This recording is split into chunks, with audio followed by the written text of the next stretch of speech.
মই ফটিকা খাই আহিছোঁ। তুমি অলপ আঁতৰত থাকিবা, গোন্ধ পাব পাৰা। মই ফটিকা খাই আহিছোঁ। যিটো গান গোৱাৰ একান্ত ইচ্ছাত মই উদযাপন কৰোঁ যন্ত্ৰণাৰ উৎসৱ, তাকে শুনাবলৈ মই ফটিকা খাই আহিছোঁ। মোৰ বুকু ফালি উঠেৰে নিগৰিব লগা গাখীৰতী ধানৰ গোন্ধ যেন গানটো।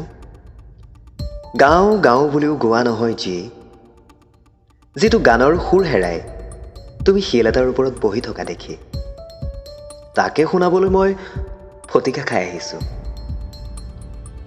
যিটো গান মই অনায়াসে গাওঁ বন্ধুৰ আড্ডাত, যিটো গানে সাপ এডাল হৈ মেৰিয়াই ধৰে মোৰ কণ্ঠক তোমাৰ ওচৰ পালে, তাকে শুনাবলৈ মই ফটিকা খাই আহিছোঁ। মই মাতাল হৈ অহাৰ বাবে তুমি বেয়া নাপাবা। বিদ্যা শপত, আজিৰ পৰা মই ফটিকা নাখাওঁ।